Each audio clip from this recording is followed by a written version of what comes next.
Hello everyone, welcome to another episode of Goodness. Sri Lanka, the island nation, is joining the new world order. Sri Lanka's application to join the BRICS Plus as a full member did not happen in view of the group's decision in Kazan to maintain the membership to 9 to 10 for the present, as per the Foreign Affairs Minister Vijitha Herath. But the request to join the grouping as a partner membership country may be considered. According to another official confirmation, Sri Lanka to join the BRICS New Development Bank, which provides the financial assistance to members' countries but awaiting the cabinet decision. Sri Lanka's Foreign Secretary represented the BRICS Plus outreach dialogue held in Kazan, which followed the conclusions of the BRICS summit held recently. So, the 16th BRICS summit and the outreach dialogue attended by about 36 world leaders or by their representatives in Russia, which was led by Brazil, Russia, India, China, and South Africa. The summit concluded with the adoption of Kazan Declaration. Let's look at the outcomes of the Kazan Declaration a little later. The summit also welcomed the considerable interest by countries of the Global South in BRICS and believed that the gradual extension of BRICS partnership status was beneficial. The newly expanded BRICS will include Algeria, Belarus, Bolivia, Cuba, Indonesia, Kazakhstan, Malaysia, Nigeria, Thailand, Turkey, Uganda, Uzbekistan, and Vietnam. It is interesting to note Venezuela failed in its bid to join BRICS after Brazil vetoed its admission. As Brazilian President Luiz Inacio Lula da Silva has said, he would not accept the result of July's election in which the Venezuelan President Nicolas Maduro claimed to narrowly win the election. So there's a lot of conversations and countries we are getting behind BRICS. So what is the origin of BRICS and who is BRICS and what is it here to do? So the origin of BRICS. BRIC was a term originally coined by a Goldman Sachs economist. He argued that the growth of what was then the BRIC countries, which is Brazil, Russia, India, and China, was poised to challenge the dominant G7 wealthy economies. BRICS was initiated by Russia.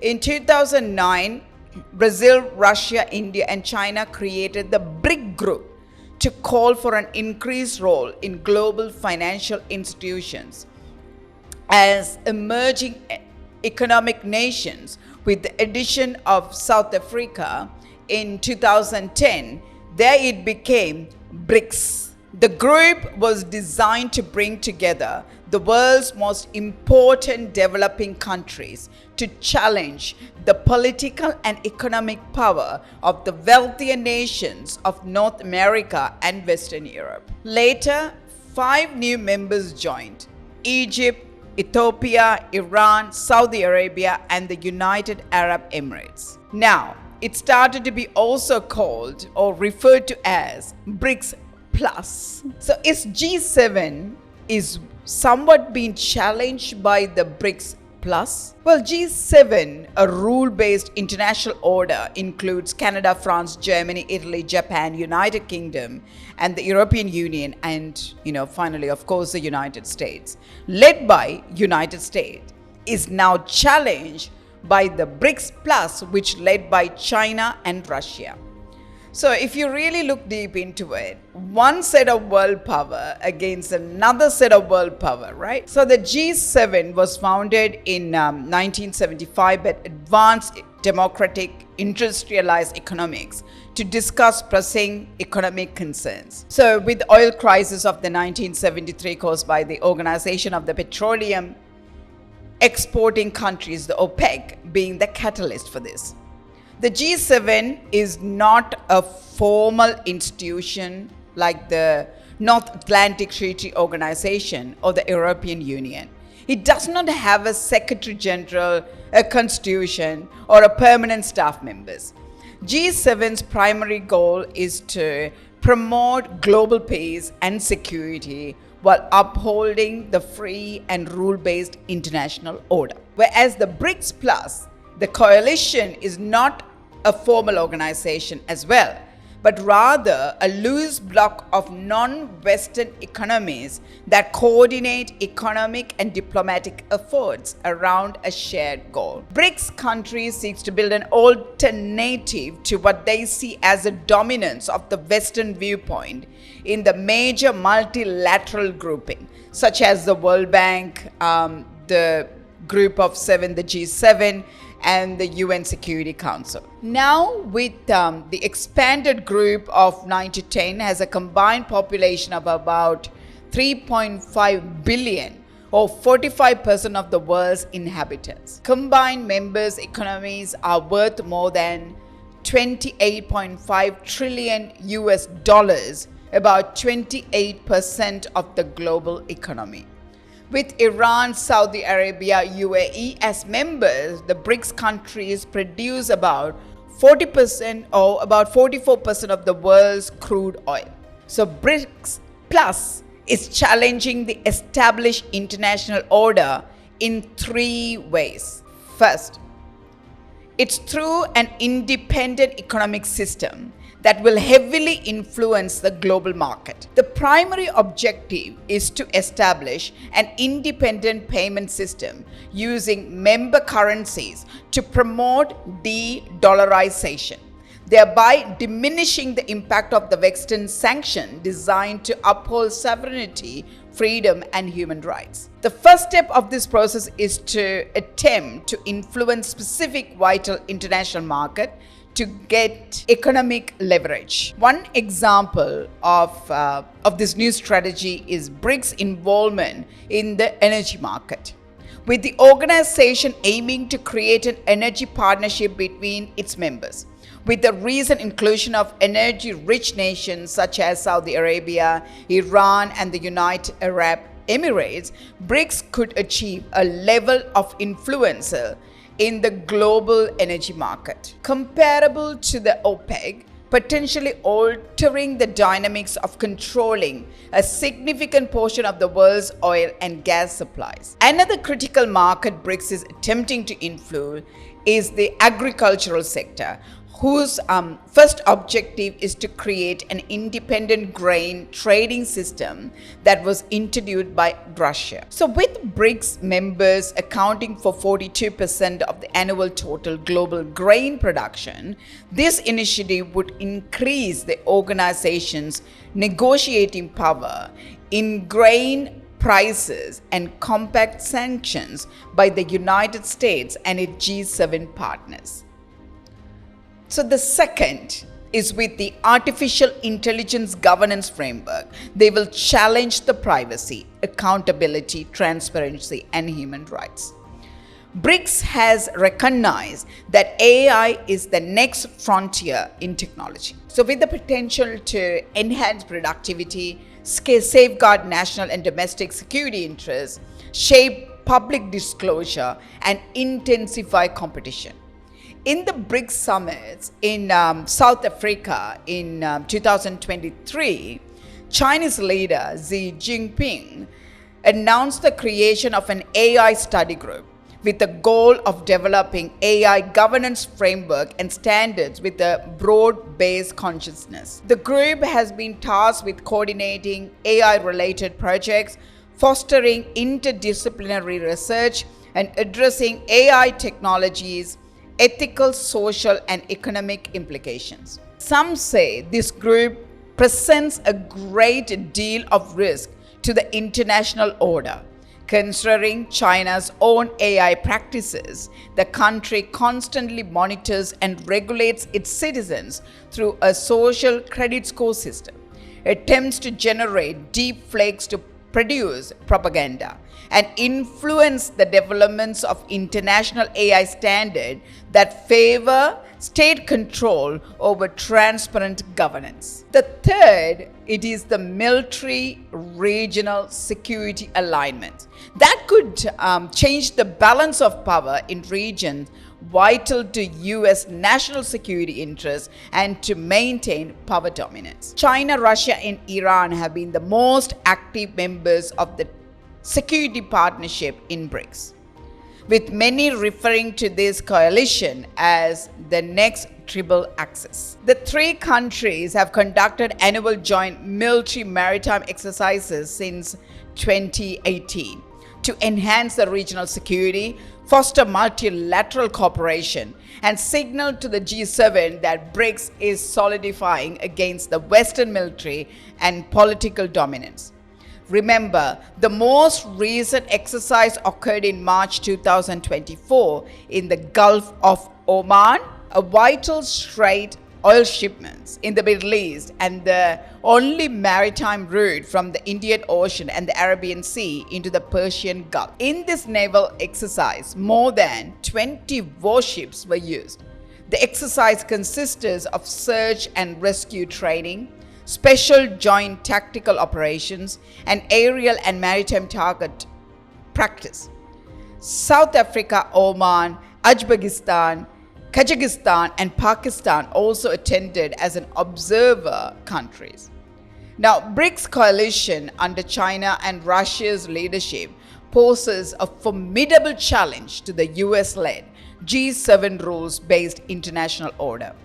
To counter this threat, the United States and its allies may take divisive actions, including forming strategic trade agreements, developing a globally accepted AI governance framework, and strengthening a security partnership with key BRICS members. Failure to do so could result in diminished US influence and the destabilization of the existing international order that has sustained global peace to this day. So, BRICS Plus Alliance also understood that Western nations dominate important global bodies such as the International Monetary Fund and the World Bank, which led money to governments, right? In 2014, they came up with the New Development Bank to lend money to boost infrastructure.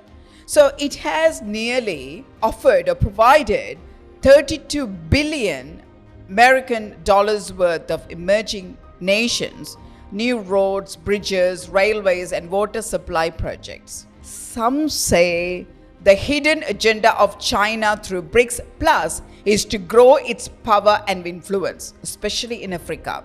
It wants to be the leading voice for the global south. So how about the other world power, such as Russia? Russia believed to be using this as a part of its fight against the West, helping it to overcome the sanction imposed after the invasion of Ukraine. Or with BRICS, Russia will want to show the West that it still has friends and it allies in the rest of the world despite the invasion of Ukraine. So according to the Russian President Vladimir Putin, increase the role of BRICS in the international financial system, develop cooperation between banks and expand the use of BRICS currencies, promote collaboration between tax and customs authorities are his primary aims. So among all of these discussions, one question which gets the most attention: will a BRICS currency replace a dollar? Some say creating a BRICS currency to reduce the dollar's dominance would be ideal, but it would be impartial for BRICS Plus nation to create a common currency because their economies are so different, some say. There are speculation they may consider in the future creating some new currency to be used for international trade payments or a cryptocurrency for international trade. While I was doing this story, I came across a recent development in terms of use of local currencies within the BRICS system. So, Russian President Vladimir Putin announced that 85% of trade within the Commonwealth of Independent States, CIS, successfully settled in local currencies. So he was at a conference where he addressed, this was happened in Russia, so he addressed to about 12 nations. The trade settlement in local currencies among members have surpassed 85%, he said. The use of national currencies is widening in mutual payments. Their share in commercial operations among CIA's participants has already been above 85%. So as you can see, this de-dollarization is a cause for concern for US, and it's actually moving quite a bit faster than US could anticipate, I believe, as things are moving in local currencies and settlements are being made according to the recent development in that story. Now, post the BRICS summit in October 2024, the alliance have issued the below points as the Kazan declaration, some of which were very well anticipated from this coalition. So some of the key points to note here: on war between Ukraine and Russia. So they're saying we emphasize that all states should act consistently with the purpose and the principle of the United Nations Charter in their entirety and interrelation. We note with appreciation relevant proposals of mediation and good offices aimed at the peaceful resolution of the conflict through dialogue and diplomacy. So that is to do with Ukraine and Russia. On Middle East tension, they have taken a stand. We reiterate our grave concern at the deterioration of the situation and the humanitarian crisis in the occupied Palestine territory. In particular, the unprecedented escalation of violence in the Gaza Strip and in West Bank as a result of the Israel military offensive, which led to mass killing and injury of civilians, forced displacement and widespread destructions of civilian infrastructure. We express alarm over the situation in southern Lebanon. We condemn the loss of civilians and the immense damage to civilians' infrastructure resulting from attacks by Israel in residential areas in Lebanon, and call for immediate cessation of military acts. On the Western sanction, which is kind of having an impact on many of them, both were deeply concerned about the disruptive effect of unlawful, unilateral conceived measures, including illegal sanctions on the world economy, international trade, and the achievements of the Sustainable Development Goals.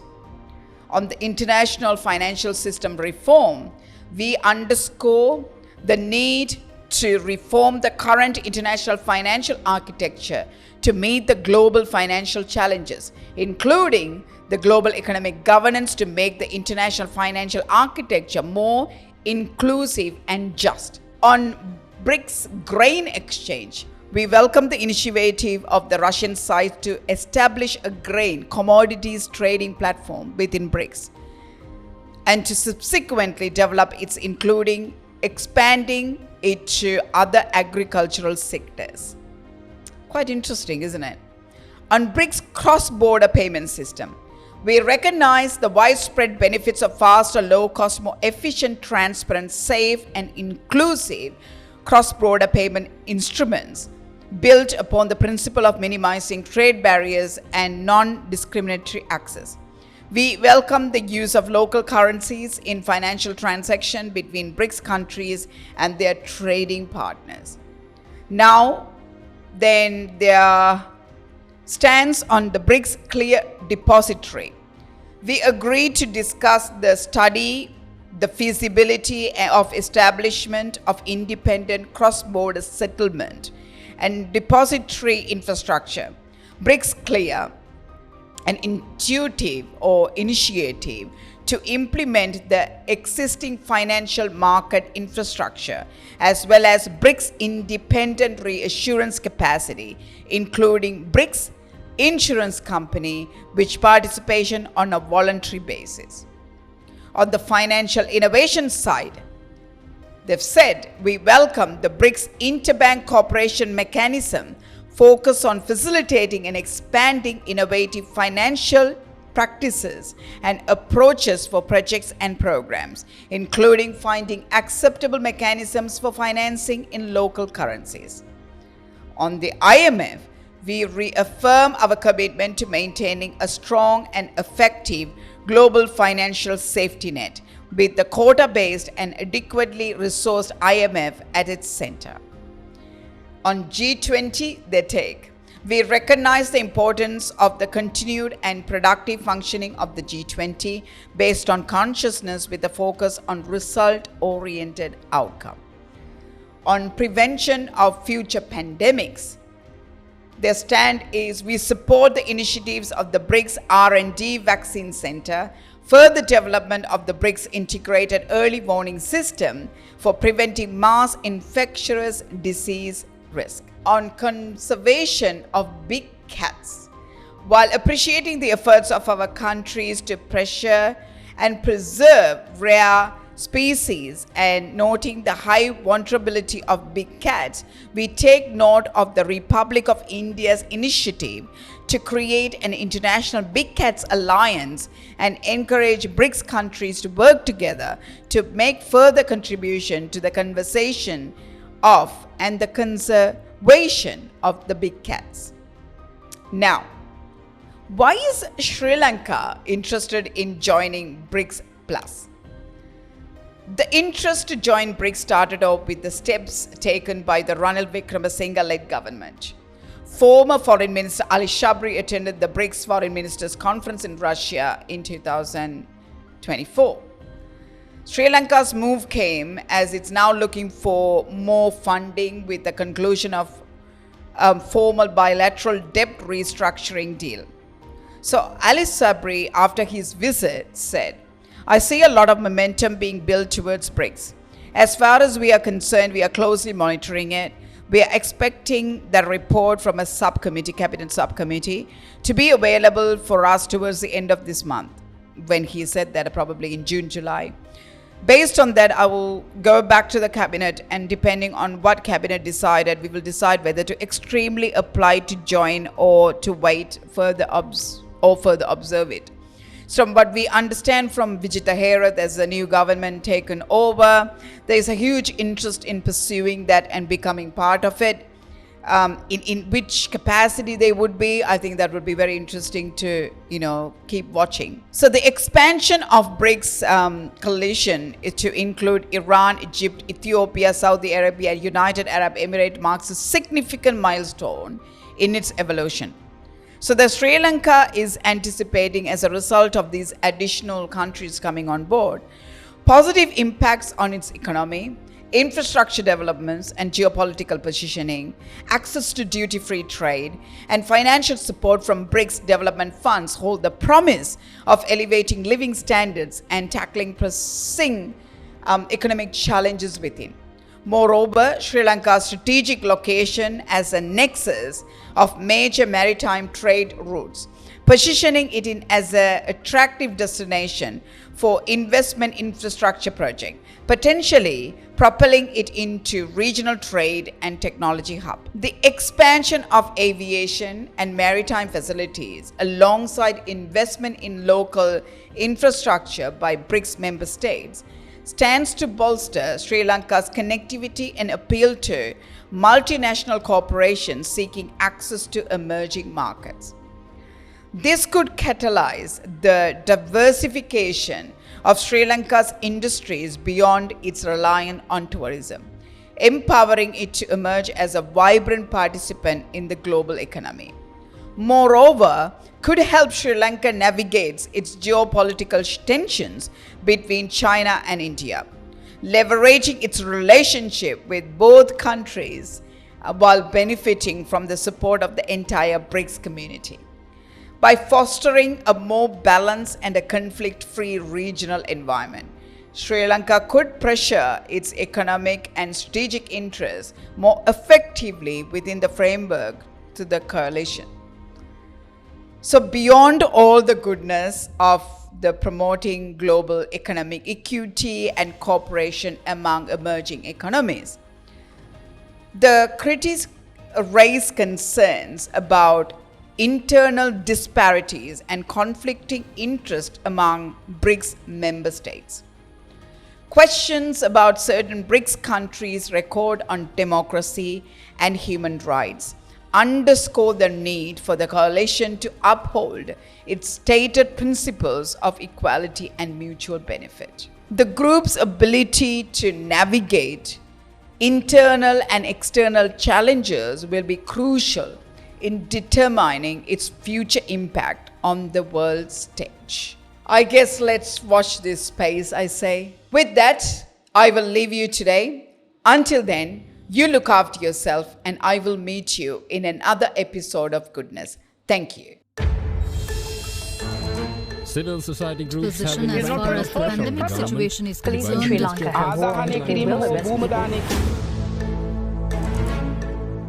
There was no evidence.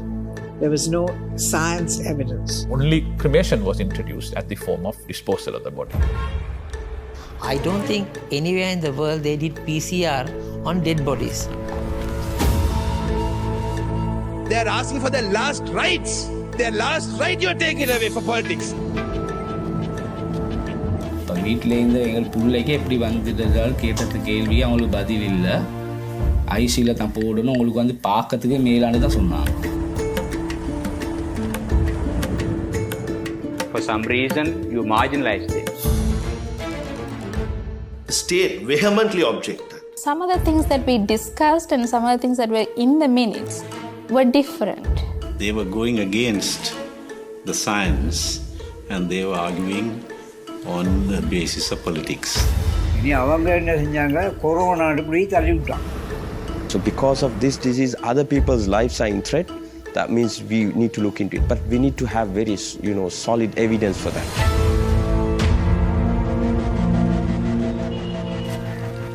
If the global standards and global institutes can get his advice, why can't we get his advice? You have referred this subcommittee's report to the main committee, but the main committee chooses to ignore the experts. When it has become the law of the land, it is the law. Anyway, someday I'm going to die, but I don't want to die and get burned myself.